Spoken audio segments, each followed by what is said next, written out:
भी तो बच्चे पैदा किए हैं, मुझे तो कभी ऐसी कोई कमजोरी महसूस नहीं हुई। अरे मुझे तो 2 घड़ी का भी आराम नसीब नहीं हुआ था। सुबह से लेकर रात तक चक्कर घिन्नी की तरह काम में लगी रहती थी मैं। और ये आजकल की बहुओं को देख लो, एक बच्चा करने में ही ससुराल वालों को ही चक्कर घिन्नी की तरह घुमा कर रख देती है। इन्हें बस ये खिलाओ वो खिलाओ, और तो इन्हें बिस्तर पर भी आराम करना होता है। लेकिन याद रखो बहू, मैं ऐसा होने नहीं दूंगी। अरे ये बहू कहाँ चली गई? क्या हुआ माँ? देखना बेटा, तेरे पापा खाने को बैठ गए हैं और उनकी थाली में रोटी नहीं है। और ये बहू देखना, गैस खुला छोड़कर न जाने कहाँ चली गई है किचन से। अरे बहुत नाटक हो गया बेटा, ऐसी कामचोर बहू तो भगवान किसी को ना दे। माँ लगता है श्रद्धा बाथरूम में है और उल्टियां कर रही है। अरे रुक जा बेटा, बहुत कामचोर हो गई है वो काम नहीं करने का बहाना है उसका। हाँ, एक गिलास पानी दे दीजिए। हाँ श्रद्धा, तुम बैठो यहाँ, मैं पानी लाता हूँ। अरे रुक जा ओ जोरू का गुलाम, कुछ नहीं हुआ है उसे, कोई चक्कर खाकर जमीन में नहीं गिर पड़ी है वो। बड़ा आया, पानी लेकर आता हूँ। किचन तक आ गई है ना वो, निकाल कर पी लेगी पानी। तू जा, तुझे दुकान के लिए देर हो रही है। सुना नहीं क्या मैंने क्या कहा? ठीक है माँ, जाता हूँ मैं दुकान। अब बताओ महारानी, मुझे क्या हुआ है तुम्हें जो पानी निकाल कर नहीं पी पा रही हो? पता नहीं माँ जी, कुछ समझ में नहीं आ रहा है। एकदम मन मचला जा रहा है मेरा, और हर चीज से मुझे बदबू आ रही है और उल्टियाँ हो रही है। सुबह से 3 बार हो गई माँ जी उल्टियाँ मुझे। माँ जी मेरा मन कच्चा हो रहा है, घबराहट भी हो रही है और उल्टियाँ तो रुक ही नहीं रही है, और रोटी की गंध भी मुझसे बर्दाश्त नहीं हो रही है माँ जी। और मुझसे रोटियाँ भी नहीं बनाई जाएगी माँ जी, पता नहीं मुझे क्या हो गया है। अरे बहू, तू फालतू बात का पतंगड़ बना रही है। अरे कुछ नहीं हुआ है तुझे, तू माँ बनने वाली है। और ये कोई बहुत बड़ी बात नहीं है बहू, ये सब तो शादी के बाद होता ही है। और ये कोई बहुत बड़ी बात नहीं है, और ना ही कोई ये बड़ी बीमारी है। इसीलिए चुपचाप ये सब छोड़, रसोई में देख कितना सारा काम पड़ा है। तेरे पापा खाने को बैठे हैं और थाली में रोटी भी नहीं है। और सुन बहू, माँ बनने वाली है ना, तो तू ज्यादा नखरे मत कर। तू कोई पहली बहू नहीं है जो माँ बनने जा रही है। अरे मैंने भी 4 बच्चे जने हैं, पर मजाल कि कभी मैंने काम से जी चुराया होगा। चल ठीक है, जल्दी से रसोई संभाल, तेरे पापा की थाली में रोटी नहीं है। सोचती होगी माँ बनने जा रही हूँ तो बड़ा आराम मिल जाएगा मुझे। अरे माँ बनने जा रही है, कोई बीमारी नहीं हुई है जो आराम की जरूरत है। जितना काम करेगी ना, उतना ही ज्यादा फुर्ती होगी इसमें। कामचोर कहीं की। मन तो ऐसा कर रहा है जैसे थोड़ी देर बिस्तर पर लेटकर आराम कर लूं। लेकिन माँ जी को तो मैं काम करते हुए ही अच्छी लगती हूँ, चाहे मेरी तबीयत खराब हो, चाहे मैं माँ ही क्यों न बनने वाली हूँ। मुझे पता है आराम तो मेरे नसीब में नहीं है। बहू जो हूँ ना इस घर की, कैसे आराम कर सकती हूँ मैं? अरे रोटियाँ सीख गई क्या बहू? तेरे पापा कब से बैठे हैं बिना रोटी के? हाँ माँ जी, बस सीख ही रही हूँ। ये रोटी खाने का मन नहीं हो रहा है मेरा, ऐसा लगता है कुछ अच्छा चटपटा सा खा लेती। हाँ माँ जी ने अभी नमकीन का नया डब्बा बुलवाया है ना, वही चलकर खा लेती हूँ। नमकीन ही खा लेती हूँ थोड़ा सा। अरे ये क्या बहू, क्या रोटी सब्जी से तेरा पेट नहीं भरा जो नमकीन का डब्बा लेकर बैठ रही है? क्यों बहू, क्या रोटी सब्जी तेरे लिए काफी नहीं है जो ऐसे नमकीन पर टूट रही है तू? ये नमकीन मैंने मेहमानों के लिए बुलाई है, इसलिए चुपचाप डिब्बा रख और जो मिल रहा है पेट भर खा ले, समझी? और सुन, ये अपनी जुबान का ना चटोरापन अपने काबू में रख। बच्चा पैदा कर रही है, कोई नया काम नहीं कर रही है। ला दे नमकीन का डब्बा, ले जाकर अपने कमरे में रख देती हूँ, वरना क्या पता मेरे किचन से जाते ही तू फिर से इस नमकीन पर टूट पड़े और मेहमानों के आने के पहले ही तू नमकीन का डब्बा सफाचट कर जाए। और सुनो बहू, जाकर कमरे में पसर मत जाना।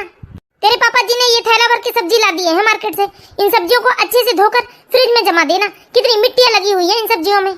ये बारिश का मौसम क्या आया, सब्जियां भी साफ सुथरी नहीं मिलती। जो भी सब्जियां आती है मार्केट से, सब में मिट्टी ही लगी हुई होती है। माँ जी थोड़ा सा नमकीन दे दीजिए ना, रोटी सब्जी मुझसे खाकर नहीं हो रही। क्यों बहू, थोड़े से नमकीन से तेरा पेट भर जाएगा क्या? और वैसे भी ये आजकल की बात नहीं है, तुझे पूरे 9 महीने ऐसा ही लगेगा तो क्या मैं 9 महीने तक तुझे नमकीन ही खिलाऊंगी? इसलिए चुपचाप रोटी सब्जी खाने की आदत डाल ले। वैसे भी ये नमकीन कितने महंगी क्वालिटी का है, मेहमानों के लिए बुलवाया है मैंने। चंदा के ससुराल से आने वाले हैं ना उसके जेठ जेठानी, उन्हीं के लिए बुलवाया है मैंने ये। अरे पता चले तो 4 दिन हुए नहीं कि माँ बनने वाली है और अभी से ही नखरे शुरू कर दिए इसने। एक हमारा जमाना था जब हम 4 दाने चने के लिए तरस जाते थे और घर में जो भी रूखा सूखा मिलता था ना, उसी को खाकर पेट भर लेते थे। सच में मुझे आज माँ की बहुत याद आ रही है और मेरी तबीयत भी कुछ ठीक नहीं लग रही है। मुझे लगता है एक बार डॉक्टर से चेकअप तो करवाना चाहिए, लेकिन क्या करूं, जब तक माँ जी परमिशन नहीं देगी हम डॉक्टर से भी चेक नहीं करवा सकते।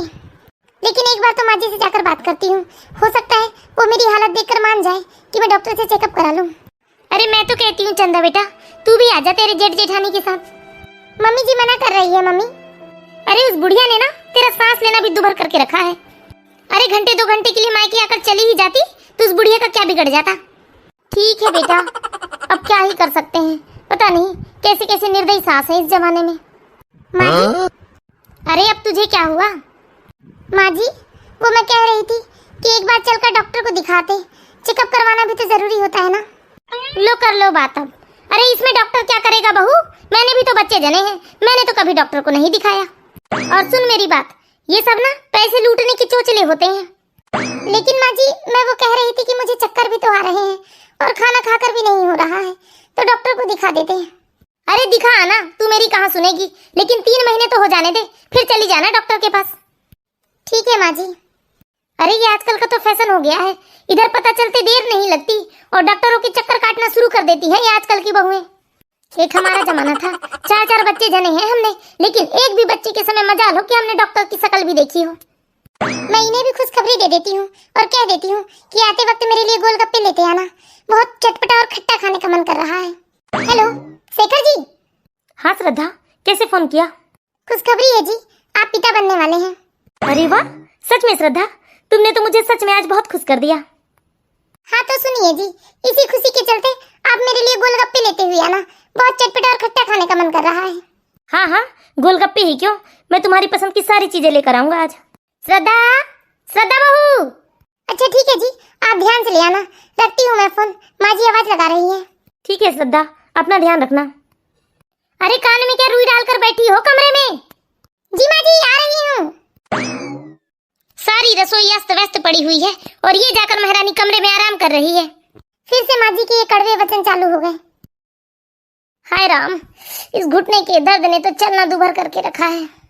पर ये आजकल की बहुएं एक घड़ी अपने मन से नहीं सोचती कि चलकर जरा देर माँ जी के पैर की मालिश ही कर दूं या थोड़ा हाथ पैर ही दबा दूं। नहीं, जब तक तुम उन्हें बोलोगे नहीं तुम्हारे हाथ पैर नहीं छूने वाली है। क्या हुआ माँ? अरे क्या बताऊं बेटा, इस घुटने के दर्द ने तो मुझे परेशान करके रखा है। और तू दुकान से ये कौन सा थैला लेकर आया है बेटा, क्या है इस थैले में? वो श्रद्धा का फोन आया था माँ, उसने कहा था मुझे कि मैं घर आते वक्त गोलगप्पे ले आऊं, इसलिए मैंने गोलगप्पे लाया है उसके लिए। ओहो, गोलगप्पे लाया है तूने अपनी बीवी के लिए? हाँ माँ, वो कह रही थी कि उसका मन खट्टा खाने को कर रहा है। वाह बेटा, कभी माँ की पसंद की तो कोई चीज नहीं लाया तूने, और आज पत्नी के आते ही उसकी पसंद की चीजें लाने लगा तू। वाह बेटा वाह। अरे तेरी पत्नी ने तो अभी बच्चा पैदा भी नहीं किया है और मैंने तो तुझे पैदा करके इतना बड़ा कर दिया, लेकिन इतने सालों में कभी तुझे तेरी माँ का ख्याल नहीं आया कि मेरी माँ को क्या पसंद है और क्या लेकर जाऊं अपनी माँ के लिए बाजार से। अब खड़ा खड़ा मेरा मुंह क्या देख रहा है, अब लेकर आ ही गया है तो जा अपनी पत्नी को अपने हाथों से खिला दे। जेरू का गुलाम। शुरू हो गए हैं बहू के चोचले, और इन चोचलों में मेरे बेटे को भी घसीट रही है अपने साथ ये श्रद्धा। सुनो रमा, बहू को 3 महीने से ऊपर हो गए हैं, जरा घर के काम काज में हाथ बटा दिया करो बहू का।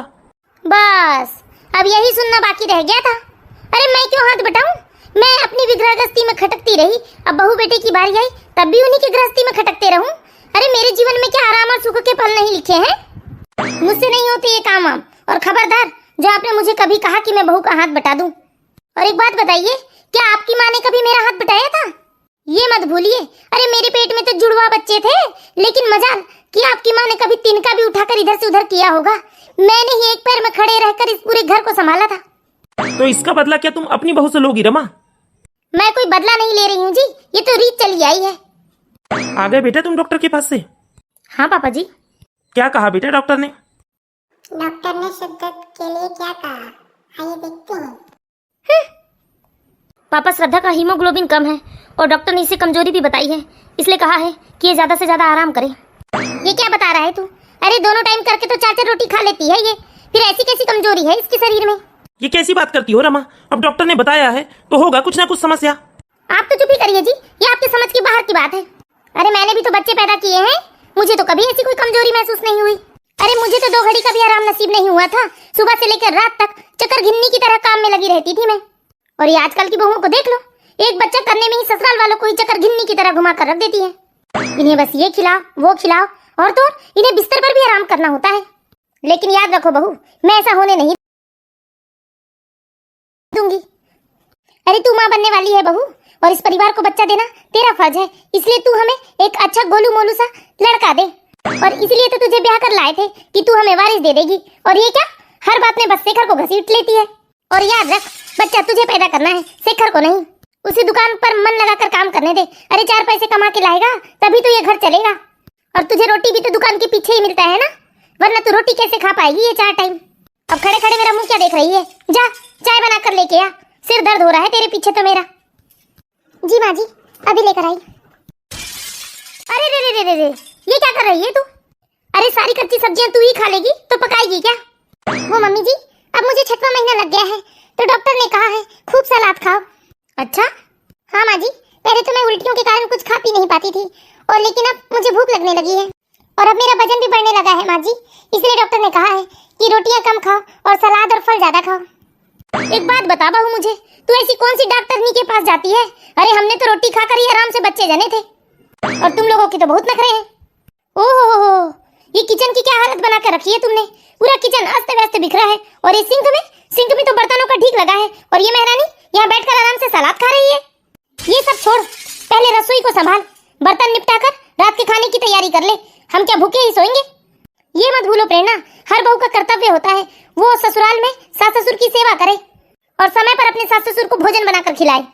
लेकिन आजकल मैं तुझे देख रही हूँ श्रद्धा, तुझे कुछ ज्यादा ही आलस आ रहा है, और तू कोई दुनिया की पहली बहू नहीं है जो माँ बनने जा रही है। लेकिन तू तो सिर्फ अपना और अपने बच्चे का ही ध्यान रखती है। अरे सास ससुर की तो तुझे जरा भी परवाह नहीं है बहू। अगर मेरी बात जरा भी तुझे समझ में आई होगी ना, तो जल्दी से उठकर ये किचन का काम निपटा दे और रात के खाने की तैयारी कर ले। अरे राम राम राम, बड़ी नखरेबाज बहुएं हैं आजकल की। हे भगवान, ये मेरे साथ ही क्यों हो रहा है? एक तो मुझे एकदम कमजोरी सी महसूस होती है, साथ ही साथ ऐसा लगता है जैसे मैं बीमार हूँ। दिन भर शरीर में भी अलग थकावट बनी रहती है, और उस पर भी दिन भर माँ जी की शिकायतें, उलाहने, उनकी ताने, इससे और मैं मानसिक रूप से कमजोर होते जा रही हूँ। और एक ये है, इन्हें मैं अपनी तकलीफ बताती हूँ तो ये बस कमरे के अंदर मेरा साथ देते हैं, और जैसे कमरे के बाहर आते हैं तो अपनी माँ के सामने कुछ नहीं बोल सकते। एक तो रात भर मैं चैन से सो नहीं सकती, हाथ पैर में दर्द, पीठ में दर्द, और सुबह 5 बजे ही माँ जी दरवाजा खटखटाने लगती है, और सुबह ही सुबह मुझे नींद आती है। और दोपहर को माँ जी सोने नहीं देती, कहती है तू सोएगी तो तुझे फुर्ती नहीं होगी और डिलीवरी में बड़ी समस्या होगी, और नींद पूरी नहीं होने की वजह से मुझे और ज्यादा बीमार जैसा महसूस होता है। भगवान, काश मुझे आप इतनी हिम्मत दे पाते कि मैं माँ जी को अपनी समस्या बता पाती और उनकी बातों का जवाब दे पाती। बहू ने माँ जी को क्या जवाब दिया, आइए देखते हैं हम लोग। ये अभी तक उठी क्यों नहीं है? अरे आपको दुकान जाने में देरी हो रही है। अरे 7 से ऊपर हो गए। अच्छा एक काम करो शेखर की माँ, आज चाय तुम बना दो, आज तुम्हारे हाथ की चाय पी लेता हूँ। हा, मेरे हाथ की चाय पी लो। अरे 35 साल पिया है मेरे हाथ की चाय, भूल गए क्या स्वाद? ये देख लो, बड़े भाई साहब आए थे तो चाय बनाकर दिया था उसे शाम को, और शाम से अभी तक ये चाय के कप यहीं रखे हुए हैं। अरे बहू की तबीयत अच्छी नहीं होगी रमा, इसलिए सो रही है बेचारी। अरे रहने दो ना, आज मैं बाहर होटल में ही चाय पी लूंगा। क्यों, घर में क्या शक्कर चाय खत्म हो गई है जो होटल में चाय पियेंगे आप? अभी उठाती हूँ ये श्रद्धा की बच्ची को।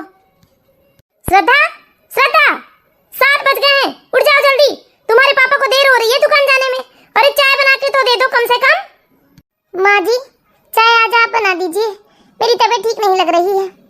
क्या, चाय मैं बना लूं? अरे तेरी इतनी हिम्मत कि तू मुझे आदेश देगी?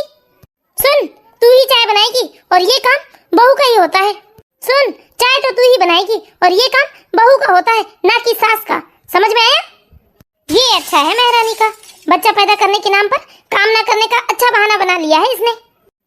माँ जी, ये बच्चा अकेला मेरा नहीं है, तो इस बच्चे को पैदा करने की जिम्मेदारी भी अकेली मेरी नहीं है।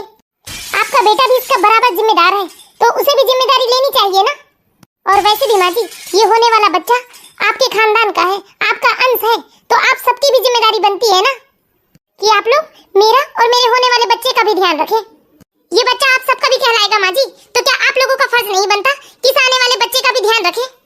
इसको लाने की सारी पीड़ा मैं सहन कर लूंगी, पर आप जिस तरह की मानसिक और शारीरिक पीड़ा मुझे दे रही है ना, वो मुझसे सहन नहीं होती माँ जी। अरे आपका बेटा भी कुछ करना चाहता है ना माँ जी, तो आप उसे भी कुछ नहीं करने देती हो। और दूसरी बात माँ जी, ये बच्चा कोई मैं अपने मायके से नहीं लाई थी, ये बच्चा इसी घर का है। और आप लोगों को ये बात समझ क्यों नहीं आती कि जब बच्चे की माँ इतनी तकलीफ झेलेगी तो होने वाला बच्चा कैसे स्वस्थ होगा? अरे माँ के तनाव का असर बच्चे पर भी तो पड़ेगा ना माँ जी। मानती हूँ माँ जी कि आपने भी बच्चा पैदा किए हैं और आपको भी बहुत कष्ट हुआ होगा, पर क्या ये जरूरी है जो कष्ट आपने अपने जमाने में भुगते हैं वही भुगतना मैं आज के जमाने में भी भुगतूं? अरे आपने जो कष्ट झेले हैं ना माँ जी अपने जमाने में, आप उन्हीं कष्टों का एहसास मुझे करवाना चाहती हैं इस जमाने में। और माँ जी वो कष्ट मैंने तो आपको नहीं दिए ना, फिर मैं क्यों ये सजा भुगतूं? एक बात बताइए माँ जी, क्या आपकी सास ने आपको तकलीफ में रखा, आपको कष्ट दिया, आपको मानसिक पीड़ा दी, तो क्या आप भी अपनी बहू के साथ ऐसा ही करेंगे?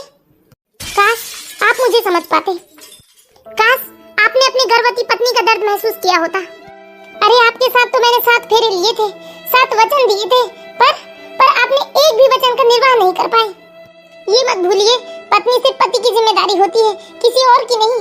जब एक पति अपनी पत्नी की खुशियों का ख्याल रखता है ना, तो उसे फिर और किसी की जरूरत नहीं होती।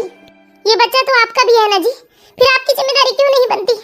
ये बहुत अच्छी बात है कि आप अपनी माँ का सम्मान करते हैं, लेकिन ये बताइए क्या ये अच्छी बात है कि अपनी माँ से डरकर गलत बातों के लिए भी अपनी माँ का साथ देना? आप अपनी पत्नी के कष्ट को देखकर भी अनजान हो, उसके लिए कुछ नहीं कर पा रहे हो। अरे ये जो आने वाला बच्चा है ना, उसको लेकर मेरे मन में कितने सपने हैं, कितनी ही खुशियां हैं, लेकिन मैं जरा भी खुश नहीं रह पा रही हूँ। और मेरे पति को मेरी फिक्र सिर्फ कमरे के अंदर है। शायद आपको पता नहीं है, लेकिन जब पति अपनी पत्नी की फिक्र करता है ना, उसका ध्यान रखता है, उसके हर सुख दुख में उसके साथ खड़ा होता है, तो एक पत्नी की आधी पीड़ा तो ऐसे ही खत्म हो जाती है। और वैसे भी एक पत्नी सिर्फ अपने पति के भरोसे पर ही ससुराल आती है, उस पर विश्वास करती है। और ये विश्वास मैंने भी आप पर किया था कि आप मेरा साथ देंगे हर सुख दुख में, लेकिन मैं गलत थी। मुझे माफ कर दो श्रद्धा, सच में मैंने कभी तुम्हारी तकलीफ को नहीं देखा। और माँ जी आप मुझे एक बात बताइए, जब एक बहू अकेली सारे घर परिवार को खुश रखने में जी जान लगा देती है, तब उसी बहू को ऐसे समय में क्या पूरा परिवार मिलकर थोड़ी खुशियाँ नहीं दे सकता? जब एक बहू को अपने परिवार के प्यार और हौसले की जरूरत है, तब आप लोगों ने उसे अकेला छोड़ दिया।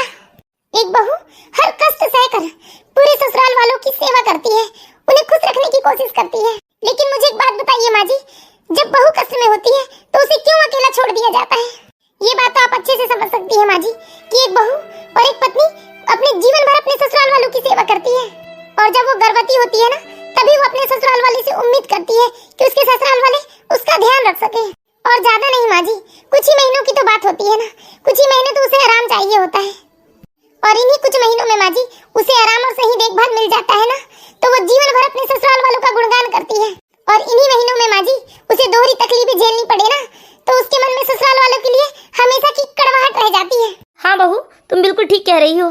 तुम अकेले ने मिलकर हम तीनों की सेवा की है, और हम तीनों मिलकर तुम्हारा ध्यान भी नहीं रख सकते ऐसे समय में। हाँ श्रद्धा, सबसे ज्यादा तो गलती मेरी है, मैं तो तुम्हारा पति हूँ, मेरी तो सबसे ज्यादा जिम्मेदारी बनती है कि मैं तुम्हारे हर कष्ट में तुम्हारे साथ खड़े रहूं। मुझे माफ कर दो बहू, मुझे तो लगता है सबसे ज्यादा गलती मेरी है। अरे मैं तो इस तकलीफ से, इस कष्ट से गुजर चुकी हूँ, फिर मैंने तेरे दर्द को क्यों नहीं समझा? अरे मुझे माफ कर दे श्रद्धा बेटा, मैंने तो ये सोचा ही नहीं कि आज मैं तेरे साथ ऐसा व्यवहार करूंगी, तो मेरी इस बदले हुए व्यवहार का बदला तू बुढ़ापे में तो ले सकती है ना मुझसे। मैंने कभी तेरे बारे में नहीं सोचा बहू, मुझे माफ कर दे। हाँ श्रद्धा बेटा, हम सबको माफ कर दे, हम तुझसे वादा करते हैं आज के बाद हम तुझे इस कष्ट में कभी अकेला नहीं छोड़ेंगे, तेरी हर छोटी बड़ी जरूरतों का ध्यान रखेंगे बेटा। अरे नहीं पापा जी, ये आप कैसी बातें कर रहे हो? आप मुझसे माफी क्यों मांगते हो? वैसे भी माफी तो मुझे ही मांगना चाहिए। आज मैं अपने तकलीफ के चलते इतनी मजबूर हो गई कि मेरे मन में जो भी था बिना सोचे समझे मैंने आप सबको ये सब कह दिया। हो सके तो मुझे माफ कर देना आप सब लोग। हम तुझे माफ ही नहीं करेंगे बेटा, बल्कि अब तुझसे प्यार भी करेंगे।